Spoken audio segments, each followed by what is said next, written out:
Bismillahirrahmanirrahim. Assalamu alaikum. Welcome to Newsroom. I'm your host, Khalid. But today is the 20th of April, 2022.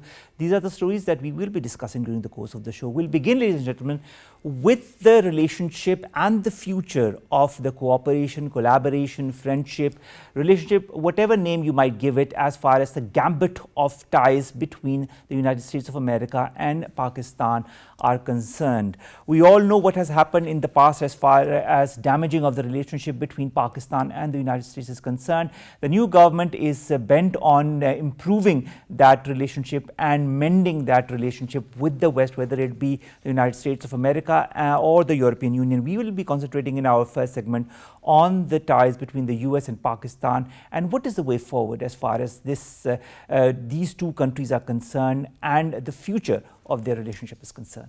Our second story, ladies and gentlemen, concerns the recent attack on the Hazara Shia community by the ISIS in Afghanistan.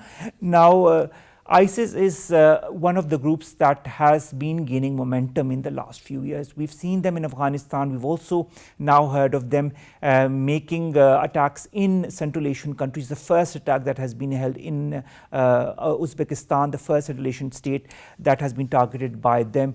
What needs to be done to counter the threat by the IS or ISIS or IS Khorasan or Daesh?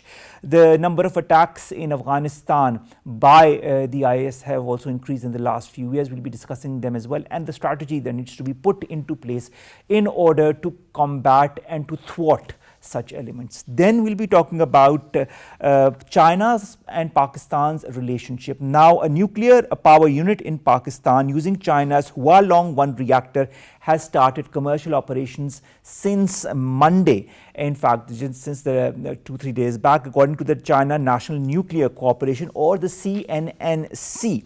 The K3 unit of the Karachi nuclear power plant is the 4th nuclear power plant in the world to use this kind of Chinese reactor. This is also a self-developed 3rd generation reactor. So, of course, it will also help in the power wars that Pakistan is currently confronted with. Then we'll be talking about Ilhan Omar, who has made history as one of the 2 first women to be elected to the US Congress. She has been very vocal as far as the rights of the Muslim community, Islamophobia, also what is happening in Israel is concerned. She is here in Pakistan on a 4-day official visit. She will also be meeting with the current leadership. And of course, it will be very interesting to note what she has to say as far as what the Muslim world is confronted with and how to deal with it. Let's now begin with our first segment, ladies and gentlemen, and that concerns the relationship between US and Pakistan. Has been stringent of late, but a lot of effort is being put by both countries to mend those. More in the following report.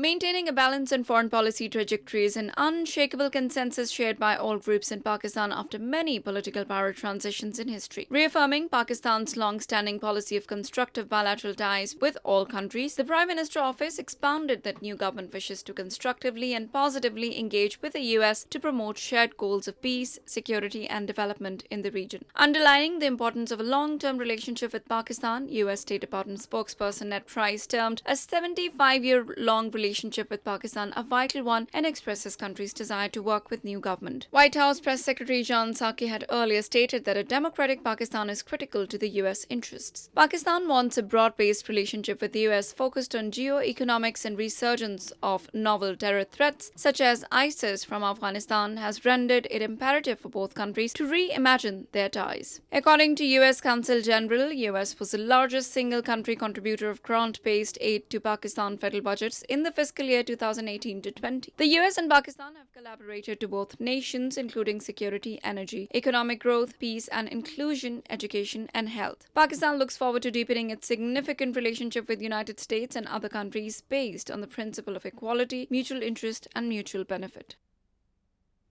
Ambassador Shahid Kiani, former ambassador of Pakistan, joins us online. Ambassador Saab, thank you very much to have joined us. I'm honored. How optimistic, Shahid Saab, are you as far as the future of US-Pakistan relationship is concerned? A lot of dents have been made in the past. Do you feel those can be mended? Is there some kind of light at the end of the tunnel? The thing is, the Pakistan-US relationship is one of the most challenging subjects you can talk to. You can talk to historians, the academics, or diplomatic practitioners like me. The problem is that is of narrative and of the relationship both. The thing is that since 1947 till today, there have been many ups and downs. It was during the Cold War that Pakistan was working very closely with U.S. Administrations, right from Truman to Eisenhower, and then Kennedy, Johnson, and so on and so forth. Then you come down to the Nixon era, in which we were the bridge on which the United States and China walked, and we opened up China to United States and the West. Now the thing is that there have been eras in which Pakistan has sounded out the United States that it's working very closely with India would also harm Pakistan relationship. I can give you the Sino-India war of 1962, in which the United States, poured in uh, plane loads of weapons to India, and at that time, President Ayub had, in a written letter to the U.S. president, had said that the weapons which you are now sending to India will be of no help as far as the war with China is concerned, because the Indians have been just pushed to the wall. But these weapons will be used against us, and it happened during 1965 or in 1971. But then, at the same time, United States have been helping Pakistan in the agriculture field, have been helping in the economic field, and then has been behind the scenes helped us, in our working with the World Bank. You see the Inter-Basin Treaty, and then the subsequently during the Cold War, during the Afghan War, the first Afghan War, and subsequently. But my own opinion is that if you go to the public now, it's because of the leadership narratives which is shared with the public, that the Pakistani public is not very happy with our relationship with the United States. But if you go to India, the neighboring state, here, let me tell you, United States and Indian relationship has not been like this as you see now. Earlier, their relationship has been as if I can't say strained, but it was not very, very good. But the leadership in India were very careful in not sharing that those hiccups in the relationship with the United States, with the public. So we have to be very careful as to what narrative the leadership builds The in word talking narrative, to Shahid Kiani Saab, the word narrative that you've used is a very yeah. important one. This narrative is what breaks apart a country or puts a country together, Yeah. pulls the people together. In the current Yeah. situation where an anti-US narrative is being built to such an extreme that, as you said, the common man is openly disfavoring the United States and the relationship that Pakistan has had with the US. Do you feel this is a dangerous narrative to build on, A? And secondly, as far as our foreign policy is concerned, do you feel we need to have a more balanced foreign policy? Yes, we need to listen. We have to be very realistic. You look at now at Pakistan's economy in dire straits. Then we are in negotiating with the International Monetary Fund. We have a working relationship with the World Bank, the Asian Development Bank. We need these financial institutions to balance our economy. So at the same time, we cannot afford to annoy United States. Nobody is saying that Pakistan-United States relationship would be what it was during the Cold War. No, not the least. But the fact is, you just cannot, build a narrative in which you say that the United States is doing X, Y, Z to destabilize a government. I don't think that is a very helpful attitude. But at the same time, United States has to be very careful in its public pronouncement of relationship with Pakistan. Now, if you see Prime Minister Shahbaz Sharif's government when it came, it's just been a week. The United States statements coming from the State Department has been very positive.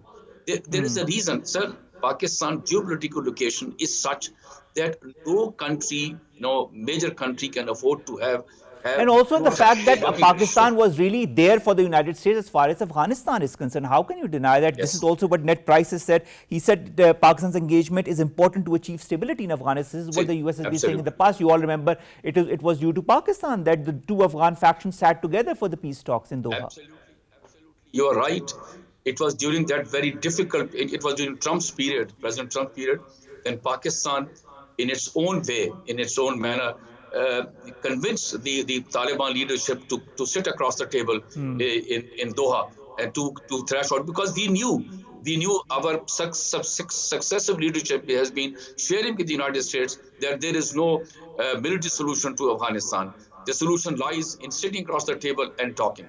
So All we right, have now been sitting very across the happy. table and talking, Shahid Saab, brings me to point also the current strained relationship between the US and Pakistan. That, of course, the current government is trying its best to mend. Now, do you feel talks could help? Do you also feel that the current government needs to interact more with the US to make it understand what its point of view on different issues is, whether it be economy or others? We know that the US has been one of the biggest donors as far as Pakistan is concerned. It has helped Pakistan, whether it be through COVID-19 times, even before that. Yes. But, like any nation, a developed nation that the US or the European Union will look in a different manner at a country that is more stable economically. So how important also in your point of view is the fact that Pakistan needs to move forward in order of trade, not aid? This is a mantra that has been put forward by the last two governments as well.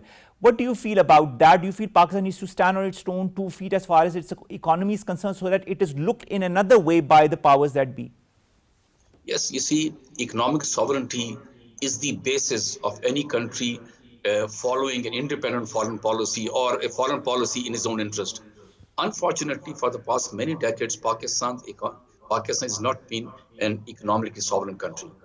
We have not been very serious in bringing about the reforms within the country. You look at the taxation issue.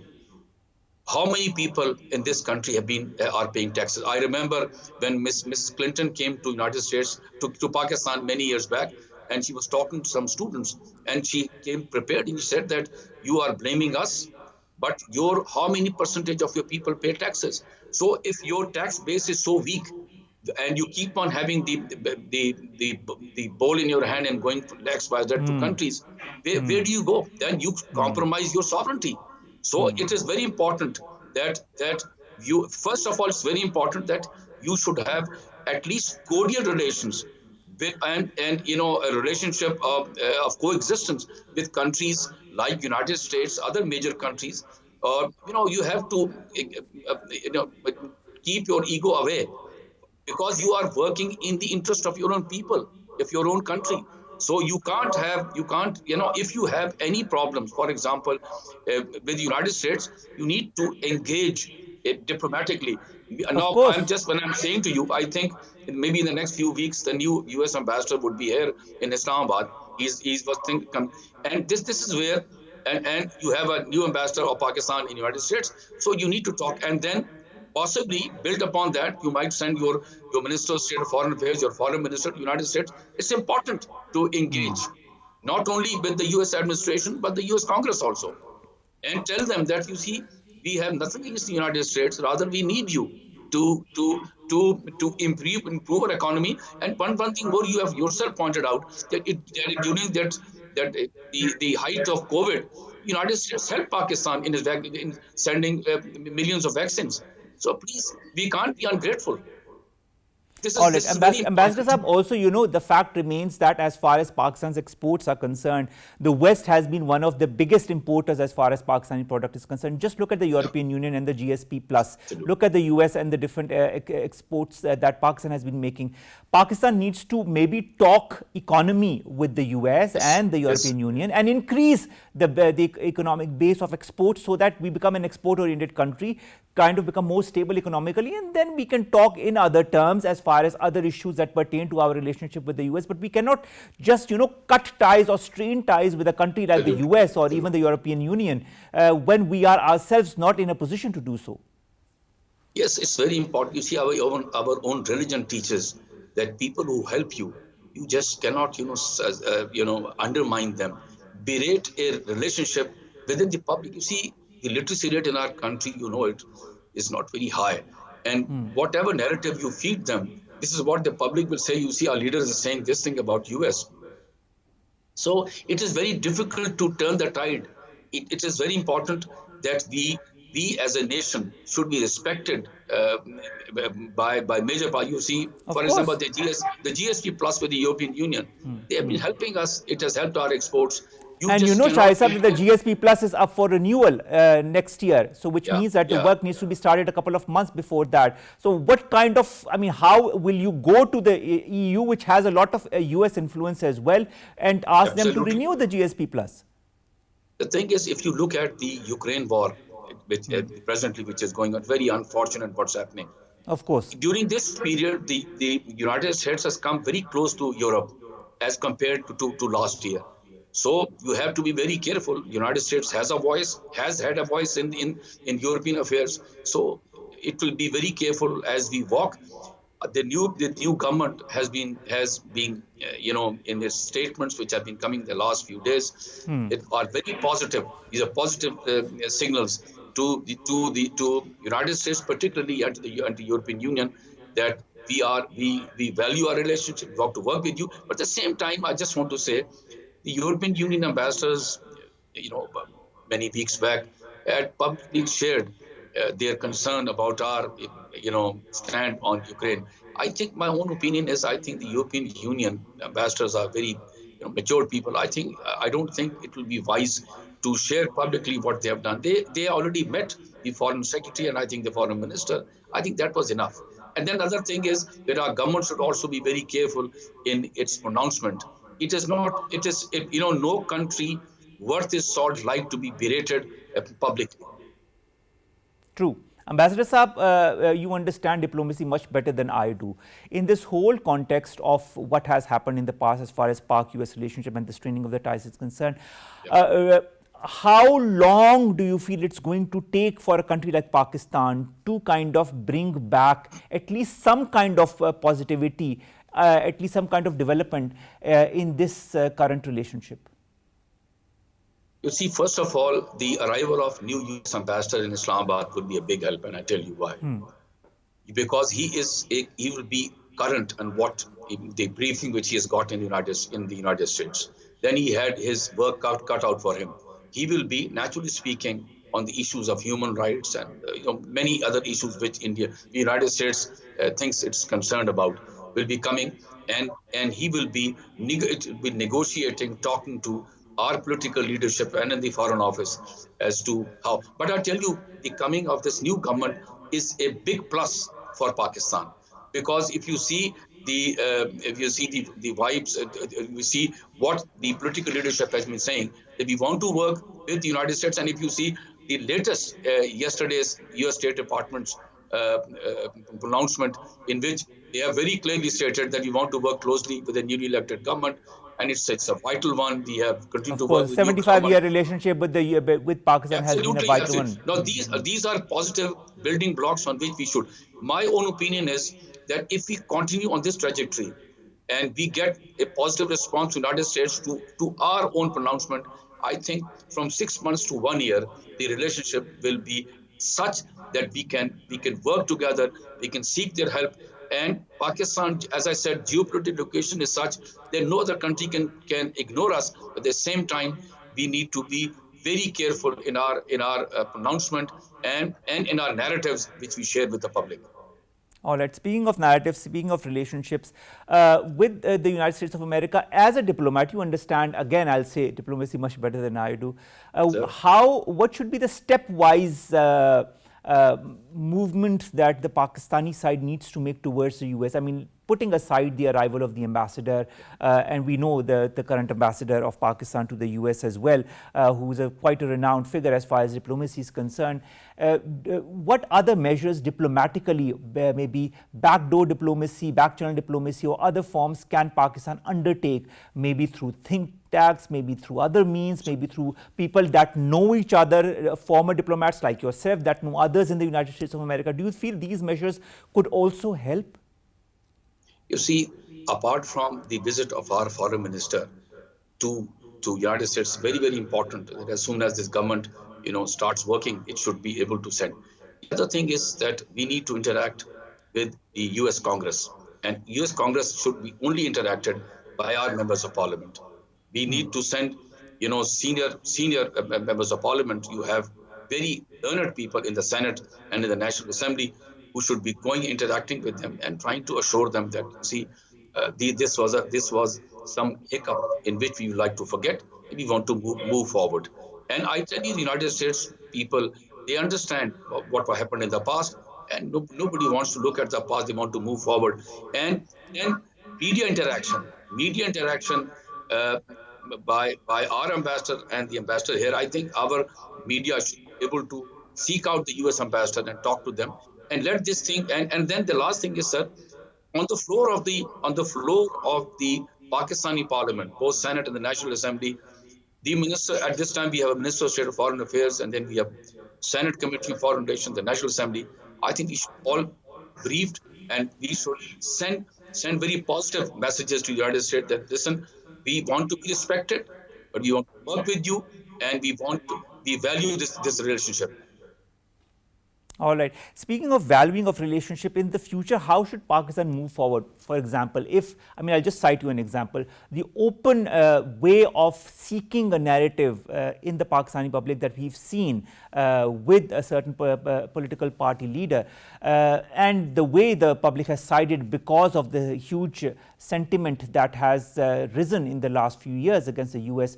How can, in your point of view, that could be countered, and how can the general public be also made to understand that your sentiments for a country put aside, it's very important to have a natural, normal, working relationship with any country whatsoever? Yes, I think this responsibility falls on the shoulder of the Honorable Prime Minister, Mr. Shahbaz Sharif, and his cabinet. It's very important that he builds this narrative. And you see, it is, if the opposition can go to the public and start talking to them, what stops our Prime Minister to go and tell him that whatever you have heard, okay, there might be some truth in it, but the fact remains that as a Prime Minister himself, he has seen the record. I don't think he should say that I have found anything which tantamounts to saying that there was a conspiracy or anything of that sort. You see, throwing the muck on a very major country on such an issue where later on you find through an investigation that nothing of that sort was present. I think does not, we might be considered as an immature country. I don't think that thing we should be sharing. I think the public needs to be told the truth, and the public needs to be told, yes, the United States helped us in this thing. At this very difficult moment, they have done this thing. They are our biggest, export market. And we have, let's say the truth, Shahid Kiani Sahab, we have had strained times with the US as well in the past, and we might have in the future as well, but we need to have a constant working relationship, especially with countries like the US and the European Union. Come what may, we need to thwart out the differences and work together, whether through front channel diplomacy or back channel diplomacy, to kind of find a solution to these issues, instead of, heightening a certain sympathy within the public as to this sentiment of hate for a certain country. I think this will be extremely counterproductive in the days to come. Last point of view is on this very comment. What do you feel that as to this sentiment is concerned? Do you feel this could be contraindicative or counterproductive in the days to come for a country like Pakistan? I didn't understand your question. You were saying that what measures should we take? No. I said the sentiment, the current sentiment that is prevailing amongst the public, that has been pushed to a large extent. Do you feel that this could be counterproductive if it continues to be enhanced for the Pakistani public in large? Yes, sir. As I said, it is incumbent upon the present government in Pakistan, right from the Prime Minister to the members of his cabinet and the members of Parliament, who should be briefed and who should be sharing with the public that things are not what you have heard. We have not seen any such things which shows that tantamount to US interfere. Meaning, I've seen that United States they say that use very inappropriate diplomatic language. Well, that is there. But the fact is that they are not anti-Pakistan. You see, we are seeing them in our relationship, United States relationship with India, trying to contain China. It is a counterproductive relationship, I tell you very frankly, because whatever you do, India in another 1,000 years would not be able to contain China's economic rise. It's a very True. close friend. Agreed there But as at the well. same time, Agreed. we should not in any manner berate any country, especially in public. United States has been helping Pakistan, will continue to help Pakistan, but we have our own problems economically. We need to be more economically sovereign, and for that we need a working relationship with the United States, and that can be Exactly. built, but it will take some time. Exactly. Thank you very much, Shahid Kiani, sir, former ambassador, talking to us about the tangent of relationship between the US and Pakistan. Sovereignty is a very important word for any country, including Pakistan. And to be a sovereign nation, you have to stand on your own 2 feet. To stand on your own 2 feet, you need to be economically stable and diplomatically sound with all the important countries. This ends our first segment. Our second story, ladies and gentlemen, concerns the attack on the Hazara Shia community in Afghanistan by the ISIS or IS Khorasan or Daesh, whichever name you might give. The attacks have been continuing and have been claimed by Daesh. And not only that, now comes the first attack on a Central Asian country, that is Uzbekistan, by Daesh as well. What are they trying to achieve? How can we counter that? More in the following report. The resurgence of terror threats emanating from Afghanistan is sending ominous signals to regional peace and stability. Underlining the gravity of situation, 3 explosions rocked a high school in western Kabul, killing at least 6 people and injuring several children. Explosions targeted educational institutions in Kabul's Dasht-e-Barchi neighborhood, which belongs to the Shia Hazara community, an ethnic and religious minority frequently targeted by militant group Islamic State. There was no immediate claim of responsibility for the attack, but the risk of resurgence in militancy remains, and the Islamic State militant group has claimed several major attacks against Shia Hazara community. In another incident, Islamic State Khorasan province carried out a rocket attack on Uzbekistan from neighboring Afghanistan, the first strike by the terrorist group against the Central Asian nation. According to the statement issued by group ISKP, fired 10 rockets at an Uzbek military base in the border town of Termez. Pakistan strongly condemned terrorist attacks in Kabul, and a statement issued by Foreign Office extended deep sympathies to the families of those who have lost their lives and pray for the early recovery of the injured from government and the people of Pakistan. It's imperative that Afghanistan and the international community engage in close cooperation against the scourge of terrorism. Now, we discuss the IS, and of course, we'll be talking to our guests. But before that, let's tell you about what happened. 6 people were killed, 24 wounded in blasts at a school in the Afghan capital on Tuesday. There were 2 bomb blasts that struck a boys' school in the Shia Hazara neighborhood of the Afghan capital. And then, of course, not only this and another attack, but there have been attacks in the past as well. In 2020 alone, there have been different attacks that the IS has claimed or not claimed, but the similarity of the attacks and the whole mannerism of the attacks have been quite similar to that of the IS. The first in May last year, at least 85 people, mainly girl students, were killed and about 300 wounded when 3 bombs exploded near their school in Dasht-e-Barchi. At that time, no group had claimed responsibility, but in October of 2020, IS did claim a suicide attack on an educational center in the same area that claimed the lives of 24 people, including students. In May of 2020, which is not that far away, the group was also blamed for a bloody gun attack on a maternity ward of a hospital in the neighborhood that had killed 25 people, including new mothers. Now, Pakistan has, of course, condemned this attack, in which these 2 attacks that were claimed by the IS, in which 6 people were killed and 24 were wounded. Whether it be the IS, or other groups, there has been a lot of apprehensions from the neighboring countries, whether it be Pakistan, whether it be China, as to guarding the frontiers of Afghanistan, so that groups such as these do not get a hold of the borders and go beyond the borders. But we have seen in Pakistan also that there have been attacks by the TTP from Afghan territory into Pakistan. We also see what has happened with IS recently, when they have claimed an attack, very quickly claimed an attack that happened in Uzbekistan. Now, instability is one of the major powers of any terrorist groups, whether it be the TTP, whether it be the IS, whether it be other important terrorist groups in the region. But the fact remains that the countries in the region also need to come together with a joint strategy as to how to contain such elements. Now, Afghanistan, with this current crisis that it is embroiled in, and we know the humanitarian and the economic crisis, a lot of such terrorist groups are taking advantage of it. Brigadier retired Saad Mohammed Saab, defense analyst, joins us online. Brigadier Saab, thank you very much to have joined us. Sir, this attack that has been claimed by the IS and the spate of attacks that have happened before, why has the Afghan government, or even when the US was there in 2020, not been able to control the IS? What is the main philosophy in your point of view of IS, and what does it want to achieve in Afghanistan and beyond? You know, IS is an Islamic terrorist organization.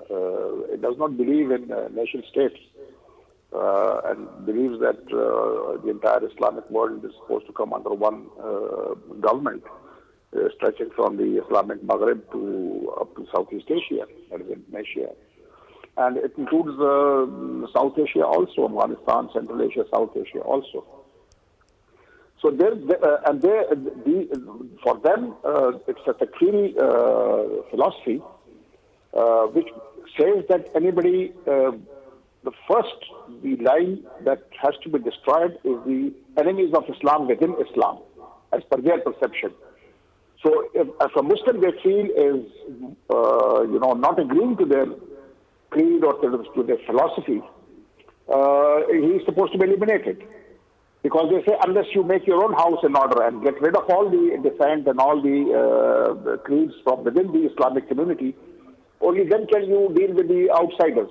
So the first priority is to cleanse up the Islamic world. And for them, terror or killing is very ordinary. They would kill anybody for the sake of what they believe in.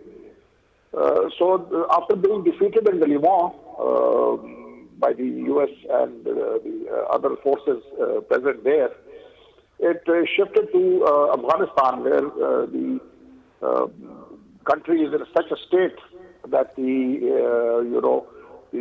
government does not have the capacity to control all its area and enforce its writ over the entire country. And plus also, they have in these areas, because of the previous jihads going on here, which included the anti-Soviet jihad and then the anti-American jihad, which has produced fighters who are ready to sell themselves to any group that is willing to offer them the price. Well, Brigadier Saab, I'd like to cut you short here. I'm really sorry to be cutting you short, but I'd like to understand a little bit. You said the IS thinks that all the Islamic Ummah needs to be under one roof and everything. Then what prompts them to kill innocent children in educational institutions? What is the mindset of creating terror amongst children, amongst mothers, amongst pregnant women? What do they want to achieve through that, apart from creating terror and, of course, saying that, people need to be afraid of the IS? But, if they call themselves an Islamic State or IS, Khorasan or Daesh for that matter, and as you say, they want to create a single roof for all the Islamic countries, shouldn't they be following the Islamic principles themselves? It depends on their how they look at the Islamic principles. For example, they say that it's a takfiri, philosophy, which Osama bin Laden also followed. And the takfiri narrative is that ideology is that anybody within the Muslim world who opposes them has to be killed first. He has to be eliminated first. And they don't discriminate between children and women and old men. They say across the board, these people, whoever does not agree with them, they have to be eliminated. And terror is their instrument through which they want to eliminate all such dissent within the Islamic world. So, for example, attacking the Shia, schools, the Shia mosques or the Shia Imam Bargas in Afghanistan has been their choicest targets. And even if you look at the takfiri philosophy followed by the TTP also, because if you remember the Peshawar APS attack, of course, when they killed young children as young as 4 or 5 years old. So to them, killing children is no big issue. To them, these Islamic principles that you and I understand, they don't apply. But I think the Islamic principles that you and I understand are much simpler and are much basic and are much nearer to what our religion stands for than what these organizations like the TTP or IS are pertaining to be. And if you don't achieve peace and you kill people, then it is not Islam, it is not Salam. Of course, I agree with you on that. But putting that into account, and of course, I'd like to understand also the targeting of the Hazara community, the Shia community. Isn't it also gearing towards increased sectarianism in a country like Afghanistan that is already embroiled in humanitarian and economic crises? You know, the ideology that they follow, the IS follows, to them, Shias are heretics. And heretics have to be eliminated because they think that they create dissent within the folds of Islam. So for them, they are the first target. And there are not only that they kill Shias, the next target will be other, even fellow Sunni Muslims who do not agree with them. So it's not the. But speaking of that, Brigadier Saab, I'd like to ask your opinion as far as what happened in Uzbekistan. These rocket attacks that were launched from within Afghanistan towards Uzbekistan, what was the mindset behind that? What does Uzbekistan have to do with IS or Islamic ideology? I mean, I understand it is one, but the overall, the Taliban government in Afghanistan has to understand this, that there cannot be good or bad terrorists that they have on their soil. Agreed. Not to them, the IS may be bad terrorists, but they are also maintaining, organizations like the IMU, the Islamic Movement of Uzbekistan. They have the ATM, the recent Turkestan Islamic Movement, and they have the TTP, which is the Tehreek-e-Taliban Pakistan and Al-Qaeda South Asia. Now, IS, at times, there are very gray areas between the various terrorist organizations. For example, the TTP might be, on the good side of the Afghan government, the Afghan Taliban, but they would also be, carrying out some liaison and joint operations with IS also at the same time. Likewise, the IS would be merging at some point. There could be common ground between the IS and the IMU or the SF. So tomorrow there could be terrorist activities from the Afghan side in China, in the Xinjiang province. You have just mentioned about the rocket attacks in Uzbekistan. Now the Afghan government has to realize that if they want recognition in this world, and Pakistan being a country which is trying to help them as a friend, and it has been helping them for the past 20 years or 21 years. They have looked after them. They have stayed here. If they are biting the very hand that fed them, how can any country in the world trust them and tomorrow recognize them as a legitimate government in Afghanistan? So it is the Afghan Taliban who has to decide that they will not tolerate, as in the 1729 agreement they made, that they will not tolerate any terrorist group which operates from its soil. Now, but that had been said time and again, Brigadier Saab, that had been said time and again by the Afghan government, by this Afghan Taliban government. They have said time and again, Mr. Muttaqi has said that time and again, the soil, Afghan soil will not be used against any neighboring country. But in fact, the fact of the matter is, it is being used against Pakistan, it is being used against Uzbekistan, and it is also being used against the Afghan public. Where to go from now? The Taliban, once they said that, we will establish the head of the state on the Afghan soil. So it's their primary responsibility. Either they enforce their writ on the Afghan soil, and if they cannot do it, then they must ask for international assistance. And there are countries ready to provide them assistance to help them get rid of these terrorist organizations on their soil. But the Afghan Taliban have to walk the talk. I'm not interested in their foreign minister making some statements that it will not be done. I want action on ground. What action have they taken on ground? Daily Pakistani soldiers are being killed because of fire from across the border. Now, Pakistan has pledged its own area. Now, what should it do? Should it move into Afghanistan and start cleaning up their areas? Would that be desirable? Would that not complicate matters further? So it's for them to decide that, these terrorist organizations that they harbor on their soil, they must be reined in. And if they are not reined in, then they must take active action against those groups. As long as these terrorist groups remain on the soil of Afghanistan, there will be problems for the neighboring countries. But they need to realize, this is my last question to you, at the same time that the realization needs to come to the Afghan government, they need to do all they can to stop such elements from further causing grief and aggravation, not only to other countries like Pakistan and Uzbekistan, but also within their country. At the same time, how important is the help, like maybe countries like you have said Pakistan could help Afghanistan, or other countries like China, like maybe Iran, like even other countries in the neighborhood that understand how to deal with terrorism. Do you feel that Afghan government should now strike a deal with the countries in order to curtail such elements? There always has to be a regional approach. No country individually can get rid of terrorists, especially in a country like Afghanistan, which lacks resources, which lacks capacities to deal with such terrorist groups which are highly trained, highly motivated, and have got a lot of technology at their disposal.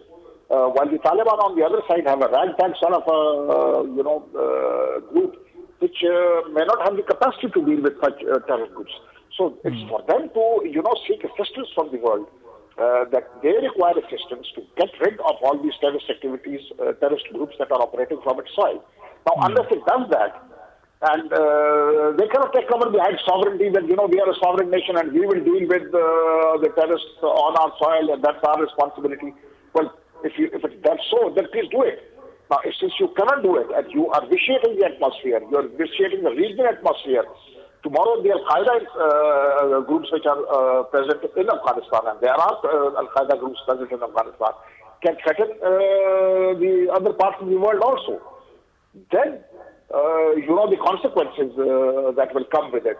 Do you think the United States is going to tolerate, or the Western Europe is going to tolerate any terrorist activities on their soil? And Al-Qaeda's primary, concern or primary target area is Europe and North America. So the Taliban better, understand this complication. Because in their own interest, last time also, they failed to, rein in groups like Al-Qaeda. And they caused problems for themselves. Not only they caused problems for themselves, they caused problems for us also. In this process, 80,000 Pakistanis, had to were killed in these terrorist activities by these groups, and due to the war on terror, we lost 120 billion people. That is so true. But at the end, the crux of the matter is, Brigadier Saab, that the realization needs to come in the Afghan government in order to move swiftly against these elements before the country itself runs into a dangerous arena from which there will be no return. It needs to realize that now is the time for that realization. Thank you very much, Brigadier Retired Saad Mohammed, Sub-Defense Analyst, to have joined us, to have talked to us about this attack on the Hazara community by the IS. And this is not the first time that the IS has attacked people in Afghanistan, and now we also hear that they have sent rockets into Uzbekistan. Let's come to our last two stories very quickly. The first is a nuclear power plant that is in Pakistan, is using China's Hualong 1 reactor, and it has started its commercial operations from Monday. That is the beginning of this week, according to the China National Nuclear Corporation, the CNNC. This is the K3 unit of the Karachi nuclear power plant, or Kanup as we know it. This is the fourth nuclear power plant in the world to use this kind of a Chinese reactor. This kind of a reactor is a self-developed third generation Chinese reactor. Now, each of these generators of the reactor has an installed capacity of 1.16 million kilowatts. It is expected to generate about 10 billion kilowatt hours of electricity every year to meet the power demand of 4 million families. That is huge, and that is what a country like Pakistan needs to counter all the load sheddings that we have encountered in the past, that we might encounter in the future. So, of course, right way ahead. And now then we'll be talking about US Congresswoman Ilhan Omar. Now, Ilhan Omar, who is a very known face as far as the US Congress is concerned, not only because she's a woman, not only because she's a Muslim, but also that she has been talking very openly and aggressively about the rights of the Muslims and how the US needs to do the needful for the Muslims of the world. Now, she is here on a 4-day visit. She arrived on Wednesday. She and, of course, we all know Rashida Tlaib, of Michigan, who were elected in 2018. They are the first woman to represent Muslims in the US Congress. So this is a huge feat for her. She had won 78% of the votes, and this was the largest percentage by any of the candidates in Minnesota's history. She is going to stay in Pakistan until 24th of April and will be meeting very important leaders doing that. We hope to hear much more from you and to understand the perspective that you have as far as Pakistan is concerned and Pakistan-US relationship is concerned as well. Finally, ladies and gentlemen, before we end this show, I'd like to talk about a tweet by former US President Barack Obama. He said, in recent years, I quote, "In recent years, we've seen how quickly disinformation spreads, especially on social media. This has created real challenges for our democracy." For a country like Pakistan, ladies and gentlemen, also, or other countries, we've seen the kind of polarization the tweets or social media messages have on the public. What needs to be done is that we need to understand what is right, what is wrong, whether it be by the public itself, by confirming from different sources, or whether it be by the social media platforms that are present, whether it be WhatsApp or Twitter or Facebook or any other social media platform, that need to put into place mechanisms to see that whatever person posts something that could be detrimental or that is political in nature or something very important needs to be confirmed and reconfirmed before this by the social media platform, so that in case it is false, it is deleted immediately and does not create further polarization in countries. It's extremely important. This is part of the fifth generation warfare. This is what we have been talking about as well as far as disinformation is concerned. The world needs to come as one in order to thwart all kinds of disinformation. I hope the world is listening. With that, we end today's newsroom. We'll see you inshallah tomorrow with new segments and stories that pertain to us, you in Pakistan. Stay tuned, stay safe, and have a blessed fast. Allah Hafiz.